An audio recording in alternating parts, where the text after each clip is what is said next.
Hi hello నమస్తే, నేను journalist Sai. So బాబు పాలన హిందుత్వానికి ప్రమాదకరం ఆందోళన వ్యక్తం చేసిన విశ్వ హిందూ పరిషత్. ఆరోపణలు వస్తే టీటీడీ చైర్మన్పై విచారణ ఏది? దేవాదాయ భూములకు భక్షణకు సర్కారు కుటిల యత్నం. భూములను ప్రైవేట్ వ్యక్తులకు అప్పగించాలని చూస్తే తీవ్ర పోరాటం. ప్రభుత్వ ధోరణి మారకుంటే సహించం. పిల్లలను కనాలంటూ సీఎం పిలుపు అనుమానాస్పదం. మరో ధార్మిక స్వతంత్ర పడానికి హిందువులు సిద్ధం కావాలి అని చెప్పి విహెచ్పి వాళ్ళు చెప్తున్నారు, విశ్వ హిందూ పరిషత్ వాళ్ళు. దాంతోపాటుగా ఆర్ఎస్ఎస్ వాళ్ళు కూడా ఈ కూటమి ప్రభుత్వంపై తీవ్ర అసహనం వ్యక్తం చేస్తున్నారంట. ఎందుకంటే రాష్ట్రంలో ఉంది ఎన్డీఏ ప్రభుత్వం, కూటమి ప్రభుత్వం అని చెప్తున్నారు కానీ ఎన్డీఏ ప్రభుత్వం రాష్ట్రంలో ఉంది, దేశంలో కూడా ఎన్డీఏ ప్రభుత్వం ఉంది. రెండు రాష్ట్రాలు అంటే కూటమి అక్కడ రాష్ట్రంలో కేంద్రంలో రెండు ప్రాంతాల్లో డబుల్ ఇంజిన్ సర్కార్ అని చెప్పుకుంటున్నప్పటికీ, ఎన్డీఏ ప్రభుత్వం నడుస్తుందని చెప్తున్నప్పటికీ హిందువులపైన, ముఖ్యంగా హిందూ సంఘాలపైన, ఆర్ఎస్ఎస్ వాళ్ళపైన, బీజేపీ పైన ఈ ప్రభుత్వ హయాంలో అనేక రకమైన ఇబ్బందికర పరిస్థితులు ఏర్పడుతున్నాయి. వాటి గురించి ఈ ప్రభుత్వం పట్టించుకోవటం లేదు, కనీసం ఆ వైపు అసలు ఆలోచించట్లేదు అని ఆర్ఎస్ఎస్ సంఘాలు చాలా తీవ్రంగా అయింది. ఎందుకంటే బీజేపీలో అత్యంత అంటే డెసిషన్ రోల్ ఆర్ఎస్ఎస్దే అంటూ ఎటువంటి డౌట్ లేదు. మోడీ గారు కాదు కదా, ఇంకెవరు వచ్చినా సరే బీజేపీలో ఫైనల్ డెసిషన్ తీసుకునేది ఆర్ఎస్ఎస్ఏ. ఆర్ఎస్ఎస్ని దాటి బీజేపీ ఏ పని చేయలేదు కూడా. అలాంటి ఆర్ఎస్ఎస్కి ఇప్పుడు ఈ రాష్ట్రంలో నడుస్తున్న ప్రభుత్వంపై, ప్రభుత్వ పరిపాలనపై చాలా సీరియస్గా ఉందంట. కేంద్రంలో పెద్దలకి మొత్తం డేటాతో సహా అన్నీ పంపించే ప్రయత్నం చేశారంట. వాళ్ళు కూడా దీనిపైన అసలు ఏం జరుగుతుంది ఏపీలో అని చేసే ప్రయత్నం కూడా చేశారంట. ఆర్ఎస్ఎస్తో పాటు విహెచ్పి లాంటి సంఘాలు అనేకమైనవి కలిసి అక్కడ బీజేపీ కేంద్ర పెద్దలకి ఒక డీటెయిల్డ్ డేటా ఇచ్చారని తెలుస్తుంది. సో ఇందులో చాలా అంశం గురించి మనం డీటెయిల్గా మాట్లాడదాం. వరుసగా హిందువుల పైన, లేకపోతే బీజేపీ నేతలపైన, లేకపోతే ఆర్ఎస్ఎస్ పైన ఏం జరిగింది, వాళ్ళంతా ఒక్కసారిగా ఈ టీడీపీ ప్రభుత్వంపై అధిష్టానానికి ఫిర్యాదు చేసేటువంటి అంశాలన్నీ కూడా మనం డీటెయిల్గా డిస్కస్ చేసే ప్రయత్నం చేద్దాం. ఫస్ట్గా ఒక్కొక్క పాయింట్ వచ్చేసి మనకి ఇక్కడ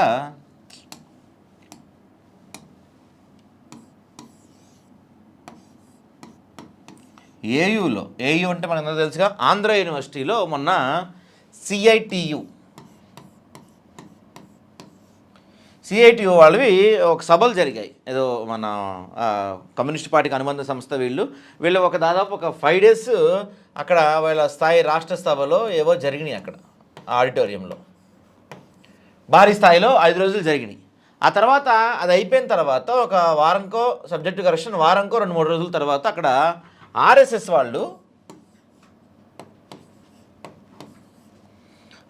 వాళ్ళు ఏం చేస్తారంటే ప్రతి పౌర్ణమికి కొన్ని చోట్ల కవాతులు లాంటివి నిర్వహిస్తారనమాట. కొంత పరిమిత సంఖ్యలోనే, భారీ సంఖ్యలో అక్కడ ఏమి హాజరుగా ఉండదు ప్రోగ్రాం, కొంత పరిమిత సంఖ్యలో ఒక కవాతు లాంటి కార్యక్రమం నిర్వహిస్తారు ఇక్కడ. అయితే ఆ రోజు పౌర్ణమి రోజు రాత్రి ఆ కవాతు నిర్వహించారు. ఆ తర్వాత దానిపైన పెద్ద ఎత్తున దుమారం చెలరేగింది. దానికి అక్కడ పర్మిషన్ ఎలా ఇస్తారు, మీరు దానికి పర్మిషన్ లేదు, అసలు కుదరదు, ఒప్పుకోమని చెప్పి కాలేజ్ యాజమాన్యం చెప్పింది. దీని గురించి ఈ ఎస్ఎఫ్ఐకి ఇంకా ఏబీవీపీ నాయకులకి పెద్ద ఎత్తున గొడవలు జరిగింది, కొట్టుకున్నారు తీవ్రంగా. రాష్ట్ర వ్యాప్తంగా విమర్శలు జరిగింది. వీళ్ళపైన వాళ్ళపైన వీళ్ళు దాడులు జరుపుకున్నారు. కూర్చొని మాట్లాడుకుందాం అనుకున్న ఒక మీటింగ్ పెట్టుకున్న దగ్గర కూడా అక్కడ కూడా బాహాబాహి దిగారు. తీవ్ర స్థాయిలో దుమారం చెలరేగింది.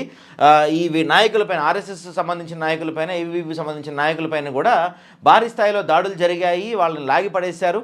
ఇంత పెద్ద అంటే వీళ్ళందరూ అడుగుతుంది ఏంటంటే, ఆర్ఎస్ఎస్ వాళ్ళు కూడా ఇప్పుడు అక్కడ 5 రోజులు సిఐటి మహాసభలు జరిగితే రాని ఇబ్బంది మా దీనికే ఎందుకు వస్తుంది అనేది వీళ్ళు క్వశ్చన్ చేశారు. కానీ దాని నుంచి వాళ్ళు ప్రతిఘటిస్తూ పెద్ద ఎత్తున గొడవ అయింది. కొంత అంటే ప్రభుత్వం కూడా దీనిపైన పెద్దగా చర్యలు తీసుకోకుండా, పెద్దగా యాక్షన్ తీసుకోకుండా ఆర్డీఓ లాంటి స్థాయి ఒక అధికారిని నియమించి తొందరలో అక్కడ ఆంధ్ర మహాసభలు జరగబోతున్నాయి కాలేజీలో, అలాంటి చోట్ల ఇలాంటి ఇప్పుడు ఈ గొడవలు వద్దు అని చెప్పి కాంప్రమైజ్ చేసే ప్రయత్నం చేశారు. కానీ ఈ విషయం మాత్రం ఆర్ఎస్ఎస్ వాళ్ళు చాలా సీరియస్గా తీసుకున్నారు.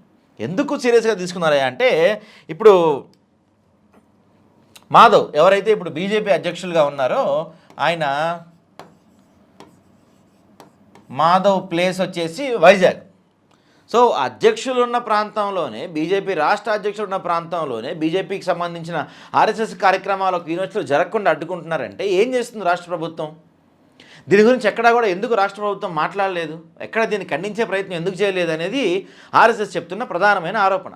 దీంతోపాటు అత్యంత కీలకమైన ఇదండి అసలు ఈ విషయం గతంలో నేను కూడా డిస్కస్ చేశాను, గతంలో నేను కూడా దీని గురించి ఒక వీడియో చేశాను. చాలా దారుణం అసలు. కదిరి లక్ష్మీనరసింహస్వామి రథోత్సవం జరిగింది కదిరిలో, చాలా వైభవంగా జరుగుద్ది అనమాట. లక్షల మంది వస్తారు కదిరిలో. ఇక్కడ బీజేపీ సీనియర్ నాయకులు విష్ణువర్ధన్ రెడ్డి ఉన్నారు.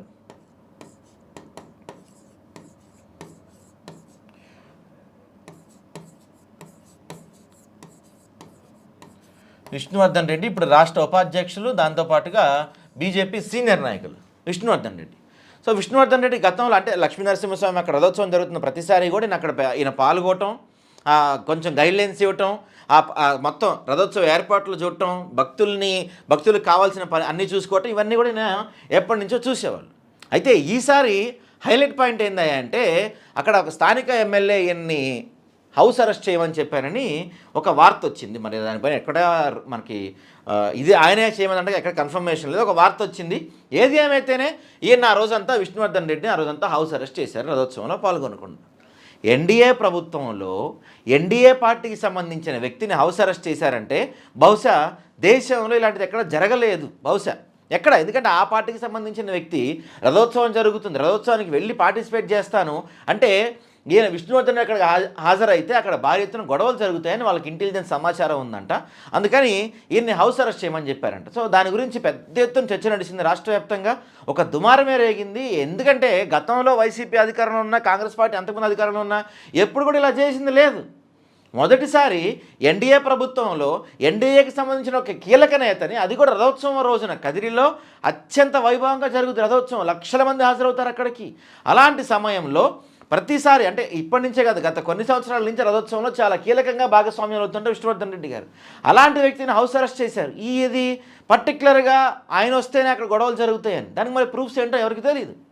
ఎన్డీఏ ప్రభుత్వంలో నడుస్తున్నప్పుడే ఎన్డీఏకి సంబంధించిన కీలక నేతను హౌస్ అరెస్ట్ చేయడం అంటే దీన్ని చాలా తీవ్రంగా పరిగణించాయి బీజేపీ వర్గాలు, ఆర్ఎస్ఎస్ వర్గాలు చాలా తీవ్రంగా పరిగణించాయి. దాని గురించి ఇంతవరకు కూటమి నేతలు ఎవరు, టీడీపీ వాళ్ళు కానీ జనసేన వాళ్ళు కానీ ఎవరు అలా ఎందుకు చేశారని చెప్పి ఆ ఎమ్మెల్యేని ప్రశ్నించలేదు, కనీసం ఆయనకు ఒక షోకాజ్ నోటీస్ ఇవ్వలేదు, కనీసం దాని గురించి వివరించుకునే ప్రయత్నం చేయలేదు, కనీసం దాని గురించి ఎక్కడ కూడా చర్చ లేదు. ఇది చాలా తీవ్ర అవమానానికి దారితీసింది, తీవ్ర అవమానంగా భావించారు ఎన్డీఏ పెద్దలు.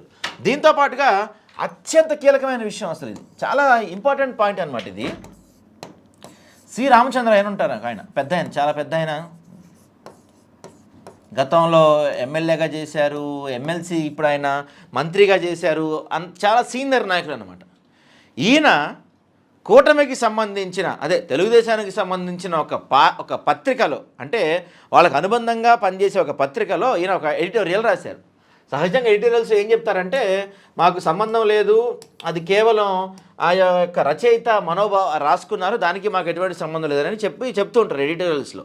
కానీ ఆ ఎడిటోరియల్ని చూసిన తర్వాతే ప్రచురిస్తారు, ఎడిటోరియల్లో చూడకుండా ప్రచురించారు ఎక్కడ కూడా. దాన్ని కూడా వెరిఫై చేసి ఓకే అనుకుంటేనే ప్రశ్నిస్తారు.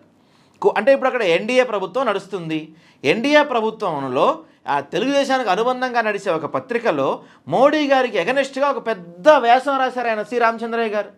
చిన్న వ్యాసం కాదు, చాలా పెద్ద వ్యాసం రాశారు. ఏంటి? విదేశాంగ నీతిలో తప్పటడుగులు, నెల రోజుల పాటు రష్యా నుంచి చమురు కొనుగోలు చేసుకోవడానికి భారత్కు అమెరికా అధ్యక్షుడు డొనాల్డ్ ట్రంప్ అనుమతి ఇవ్వడం గురించి అధికార పార్టీకి చెందిన వారి నోరు మెదపడం సిగ్గుచేటు. ప్రస్తుతం ఇరాన్పై సాగుతున్న అమెరికా ఇజ్రాయెల్ దాడి నేపథ్యంలో నరేంద్ర మోడీ అనుసరిస్తున్న మౌనం దేనికి సంకేతం అని రామచంద్రయ్య గారు ఒక పెద్ద ఆర్టికల్ రాశారు. మాది ఇంత పెద్ద ఛాతి అది ఇది అని చెప్తారు కానీ మోడీ గారు మరి విదేశాల ముందు సాగిల పడుతున్నారు. అమెరికా మనం రష్యా నుంచి చమురు కొనాలా వద్దా కూడా అమెరికానే డిసైడ్ చేస్తుంది. అసలు విదేశాంగ విధానం ఏం బాగాలేదు, రష్యాకి అక్కడ ఇజ్రాయెల్కి అమెరికాకి పెద్ద ఎత్తున యుద్ధం జరుగుతుంటే ఈయన మౌనంగా ఉంటున్నారు. ప్రతి అంశంలోనూ మోడీ గారు ఫెయిల్ అవుతున్నారు, విదేశాంగ విధానం అసలు ఏమాత్రం బాగాలేదు, మన అట్టర్ ఫ్లాప్ అని చెప్పి సి రామచంద్రయ్య గారు ఒక పెద్ద ఆర్టికల్ రాశారు, ఎడిటోరియల్ ఆర్టికల్. మరి దీని ఎడిటోరియల్ ఆర్టికల్ తెలుగుదేశానికి సంబంధించిన ఒక పత్రికలో, అనుబంధంగా ఉండే పత్రికలో రావటం అంటే చిన్న విషయం కాదు. ఇది డైరెక్ట్గా ఇండైరెక్ట్గా వీళ్ళు మోడీ ప్రభుత్వాన్ని, మోడీ విదేశాంగ విధానాన్ని వ్యతిరేకిస్తున్నట్టు వీళ్ళు ఒప్పుకుంటున్నట్టే కదా వీళ్ళ పత్రికలో వచ్చిందంటే.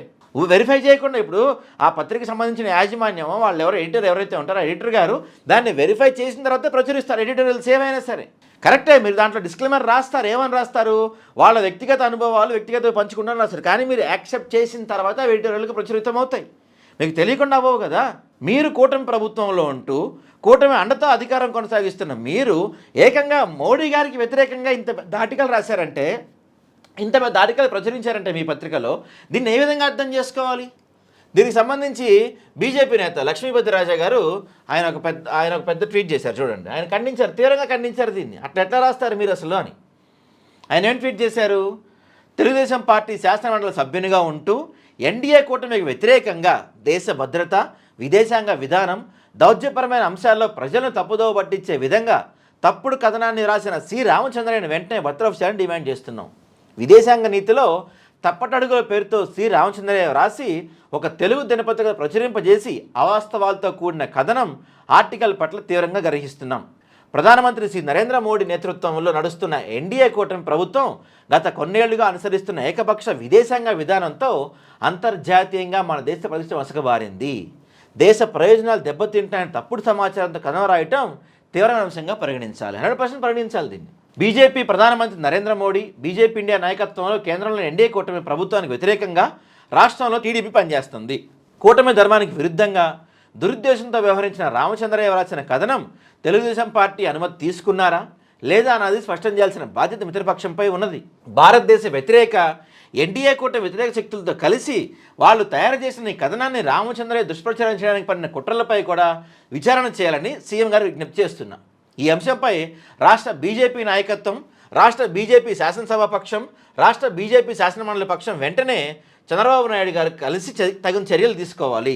ప్రధాని మంత్రి శ్రీ నరేంద్ర మోడీ అనుసరిస్తున్న విదేశాంగ విధానం, కేంద్ర ప్రభుత్వం చేస్తున్న తప్పుడు అడుగులు దేశం చెల్లించే భారీ మూల్యం ఉంచడం కష్టం అంటూ మతి భ్రమించి రాసిన తప్పుడు కథనాలకు వెంటనే రామచంద్రయ్య ప్రజలకు క్షమాపణలు చెప్పాలని డిమాండ్ చేస్తున్నామని చెప్పి లక్ష్మీపతి రాజా గారు ట్వీట్ చేశారు. ఈ 3 అంశాలు చాలా కీలకమైన అంశాలు. ఫస్ట్ పాయింట్ ఆంధ్ర యూనివర్సిటీలో జరిగింది ఒకటి. సెకండ్, కదిరి లక్ష్మీ నరసింహస్వామి ఉత్సవాలకి, రథోత్సవాలకి విష్ణువర్ధన్ రెడ్డి గారిని వెళ్ళకుండా హౌస్ అరెస్ట్ చేయడం ఒకటి. ఈసారి మూడోదైతే ఏకంగా మోడీ గారి గురించే తెలుగుదేశం అనుకూల పత్రికలో శ్రీరామచంద్ర గారు ఒక ఆర్టికల్ రాయటం ఒకటి. ఈ 3 అంశాలని ఆర్ఎస్ఎస్ పెద్దలు చాలా తీవ్రంగా పరిగణిస్తున్నారు.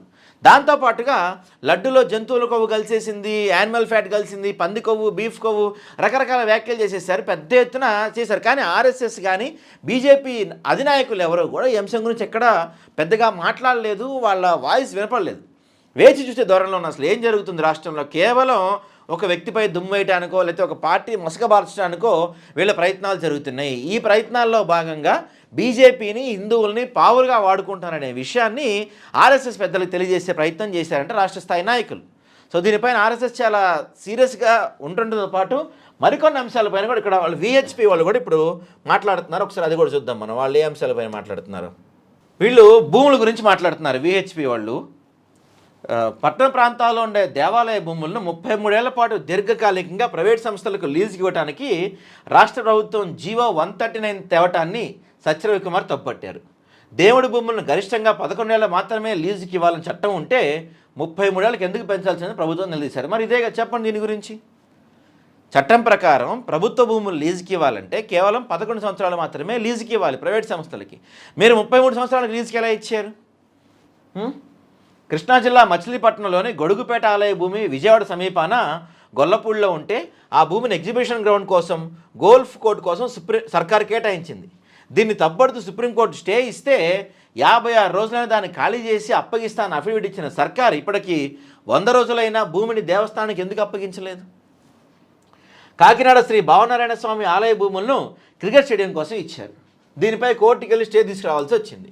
సింహాచల ఆలయ భూములను పంచగ్రామాల పేరుతో ఆక్రమిస్తే ఆ ఆక్రమణదారులు రెగ్యులర్ చేయడం కోసం ప్రభుత్వం కమిటీ వేయటం ఏంటి? ఈ భూముల్లో కొందరు చర్చిలు మసీదులు కట్టారు. ఇక ఎన్టీఆర్ జిల్లా గంపలగూడెం మండలంలో వందలాది ఎకరాల దేవాదాయ భూమిని రాత్రి ప్రైవేట్ వ్యక్తులకు కట్టబెట్టే ప్రయత్నం చంద్రబాబు సర్కారు చేసింది. తిరుపతిలో ముంతాజ్ హోటల్ భూములు ఇవ్వాలని ప్రయత్నం చేస్తుంది. దేవాదాయ భూముల పరిరక్షణ కోసం విహెచ్పి దేశవ్యాప్తంగా ఉద్యమం చేస్తుందని చెప్పారు. ఇది దేవుడి భూములను కాపాడాలని కూడా వీళ్ళకి ఏమాత్రం లేదు, దేవుడి భూములను లీజులకు ఇచ్చేస్తాను అనేది విహెచ్పి వాళ్ళు చేస్తున్న ప్రధాన ఆరోపణ. సో ఇట్లా వరుసగా ఒక విహెచ్పి వాళ్ళు కావచ్చు, ఆర్ఎస్ఎస్ వాళ్ళు కావచ్చు, ఏకంగా బీజేపీ రాష్ట్ర స్థాయి నాయకుల్ని హౌస్ అరెస్ట్ చేయడం కావచ్చు, ఇట్లాంటి అన్నిటిపైన అసలు రాష్ట్రంలో ఏం జరుగుతుంది, హిందువుల పైన ఎందుకు టార్గెట్ అవుతుంది అసలు హిందువులను టార్గెట్ చేస్తున్నారా, హిందువులను పావులుగా వాడుతున్నారా, హిందువులను కావాలని ఇరికిస్తున్నారా, బీజేపీ నాయకులు ఆర్ఎస్ఎస్ నాయకులు ఎందుకు ఇందులో ఇబ్బందులు పెట్టే ప్రయత్నం జరుగుతుంది, అసలు రాష్ట్రంలో ఏం జరుగుతుందో ఒక డీటెయిల్ రిపోర్ట్ తయారు చేసి తీసుకురమ్మని బీజేపీ పెద్దలతో పాటు ఆర్ఎస్ఎస్ పెద్దలు కూడా రాష్ట్ర స్థాయి నాయకులను ఆదేశించినట్టుగా విశ్వసనీయ వర్గాల సమాచారం.